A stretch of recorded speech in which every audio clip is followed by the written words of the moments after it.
ప్రేక్షకులకు నమస్కారం. నేను మీ డాక్టర్ పిఎస్ సాగర్. ఇన్సోమ్నియా అంటే ఏంటి? నిద్రలేమి సమస్య రావడానికి కారణాలు ఏంటి? ఒకవేళ ఈ నిద్రలేమి సమస్య వల్ల మనకి ఎలాంటి జీవనశైలి వ్యాధులు రేపు ఫ్యూచర్లో మనకి డెవలప్ అయ్యే అవకాశాలు ఉన్నాయి. అండ్ దీనికి పర్మనెంట్ సొల్యూషన్ ఏంటి? ఎందుకంటే చాలామంది నిద్ర మాత్రలు మింగుతూ జీవితాన్ని అలా గడిపేస్తూ ఉన్నారు. దీనికి శాశ్వతమైన పరిష్కారం ఏముంది అనేది ఈరోజు మనం చర్చించుకుందాం.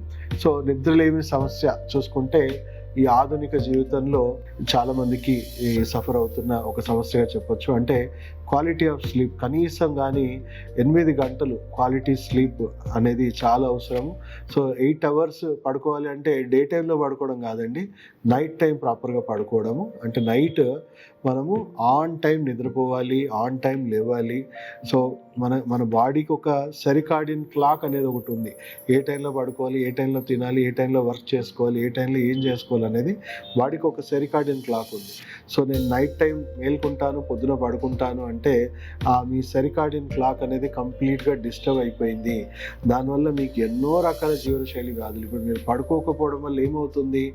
మీకు నిద్రలో నైట్ టైం పడుకున్నప్పుడు చూసుకుంటే ఆల్మోస్ట్ 9 నుంచి మార్నింగ్ 5 వరకు మన బాడీ రిపేర్ చేసుకునే ఫంక్షన్. అంటే ఆ టైంలో మీ బాడీ అంతా కూడా సర్వీసింగ్, సెల్ఫ్ రిపేర్ చేసుకోవాల్సిన టైం.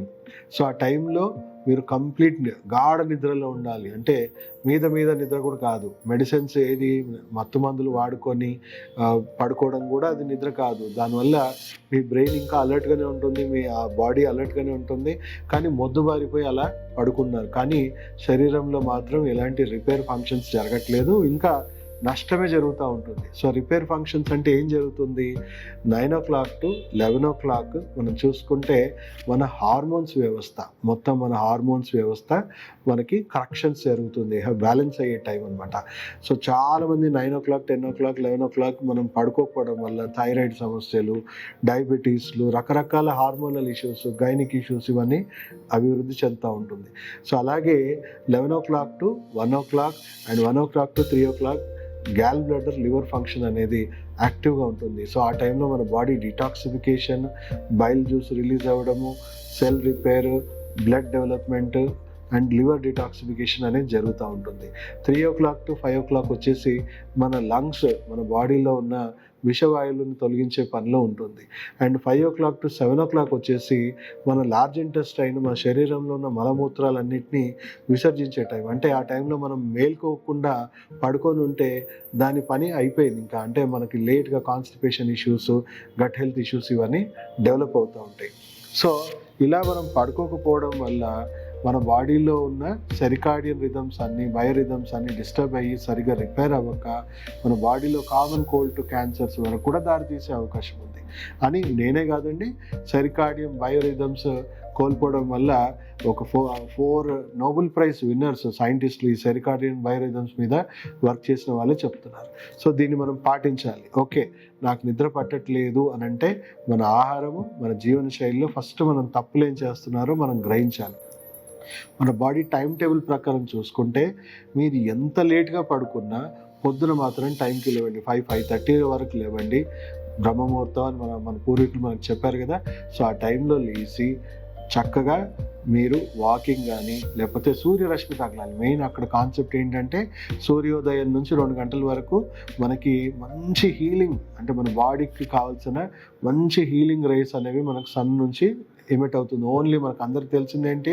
విటమిన్ డి వస్తుంది, దానివల్ల మన ఎముకలు శక్తివంతంగా.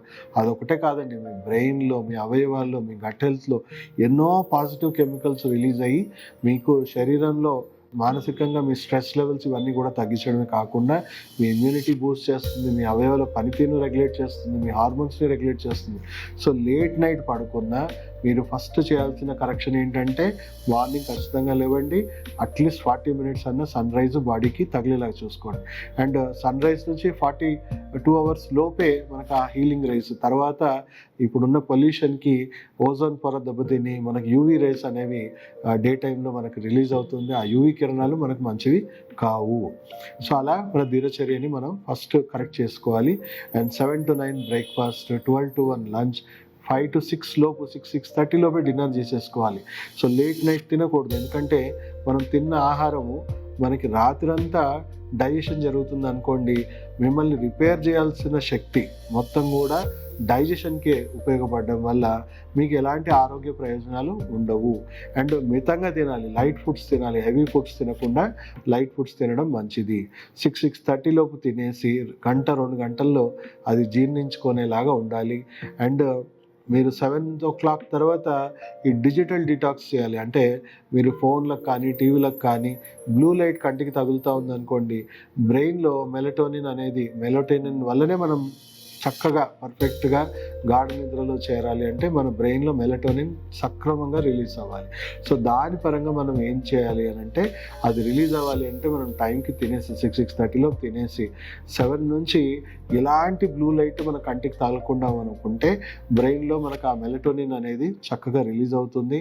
8 మీరు బెడ్కి పరిమితం అయిపోయి 8 to 9 బెడ్ మీద ఉండడం వల్ల, అండ్ మీకు అయినా కూడా నాకు చాలా ఆలోచనలు వస్తూ ఉంటాయి, రెస్ట్లెస్నెస్ ఉంటుంది, నిద్ర పట్టదు అనుకుంటే మీరు ఒక బుక్ తీసుకోండి, భగవద్గీతను. ఏది మీకు మానసికంగా ప్రశాంతత ఇచ్చే పుస్తకాలు ఏమైనా తీసుకొని ఏకాగ్రత పెంచుకొని ఆ రెస్ట్లెస్ మైండ్ని కంప్లీట్గా కంట్రోల్లో పెట్టుకొని మెల్లిమెల్లిగా మెలటోనిన్ రిలీజ్ అయ్యి మీ నిద్రలో పోతారు. సో అలా మీరు జీవన శైలిని కరెక్ట్ చేసుకోవడమే ముఖ్యమైనది. అయినా నాకు నిద్రలేమి సమస్యలు ఉన్నాయి, నాకు సరైన క్వాలిటీ స్లీప్ రావట్లేదు అంటే, జపనీస్ పీపుల్ ఏం చేస్తారు, వాళ్ళు ఖచ్చితంగా ఈవినింగ్ వైండప్ అనేది చేయడాన్ని అనేది ఒక మంచి దినచర్యగా వాళ్ళు పాటిస్తారు. అంటే ఈవినింగ్ వాళ్ళు 5-6 అట్లా ఖచ్చితంగా డిన్నర్ చేస్తారు అండ్ స్నానం కూడా చేస్తారు. వేడి నీళ్ళతో స్నానం చేసేసి శరీరంలో ఉన్న నర్వస్ సిస్టమ్ మొత్తాన్ని కూడా, బ్రెయిన్ని కూడా, బాడీని కూడా కంప్లీట్ రిలాక్సేషన్ మోడ్కి తీసుకెళ్తారు.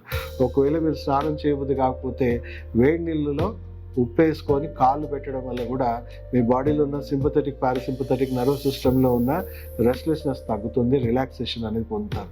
సో ఇలాంటి ఎన్నో చర్యలు పాటించవచ్చు. ఇలా మనకి మెలటోనిన్ బూస్టర్ టాబ్లెట్స్ కూడా దొరుకుతున్నాయి, కొన్ని హర్బల్వి మెలటోనిన్ బూస్ట్ చేసే. ఇప్పుడు మెడికల్ షాప్స్లో ఎక్కడైనా మీకు అది దొరుకుతుంది. ఇంకా కూడా సమస్య ఉంటే దయచేసి వాటి మీద కూడా ఎక్కువ ఆధారపడకండి, ఎందుకంటే మళ్ళీ బ్రెయిన్ తయారు చేసుకోవడం ఆపేసి వాటి మీద ఆధారపడ్డాం. ఇప్పుడు చూడండి, నిద్ర మాత్రలకి అలవాటు పడిపోతున్నారు, ఆల్కహాల్ మత్తు పదార్థాలకు అలవాటు పడిపోతున్నారు. సో బ్రెయిన్ మళ్ళీ దాని మీద డిపెండ్ అవ్వడం స్టార్ట్ చేస్తుంది. సో వీలైనంత మటుకు మీ దినచర్యను మీరు పాటించండి. ఇవన్నీ జరిగినా మీరు సరైన నిద్ర పాటించట్లేదు అంటేనే అప్పుడు మీకు క్రానిక్ ఇన్సామ్నియా ఇష్యూస్ ఉన్నాయి, మీ గట్ హెల్త్, మీ ఇమ్యూన్ సిస్టమ్, మీ బ్రెయిన్ హెల్త్లో కొన్ని సీరియస్ ఇష్యూస్ ఉన్నాయని మనం అర్థం చేసుకోవాలి. సో అప్పుడు తప్పకుండా మీరు హాస్పిటల్ని సంప్రదించండి, మెడికల్ సలహాలు తీసుకోండి.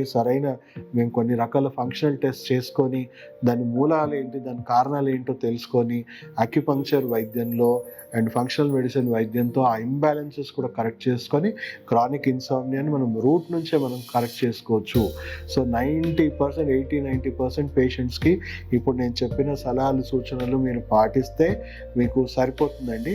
కేవలం ఒక 10% పేషెంట్స్లో ఇది లోపల ఉన్న ఇంటర్నల్ ఇష్యూస్, వాళ్ళ ఫంక్షనల్ ఇష్యూస్ ప్రకారం వాళ్ళకి సరైన వైద్యం అందడం వల్ల వాళ్ళు రికవర్ అయ్యే అవకాశాలు ఉన్నాయి.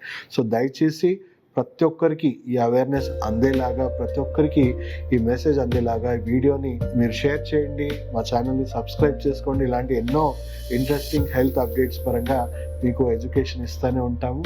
సో దయచేసి వీడియో ప్రతి ఒక్కరికి షేర్ చేసుకొని అవగాహన పెంచి వాళ్ళ quality of life, health improve చేయాల్సిందిగా మీకు మనవి చేసుకుంటూ సెలవు తీసుకుంటూ మీ డాక్టర్ సాగర్.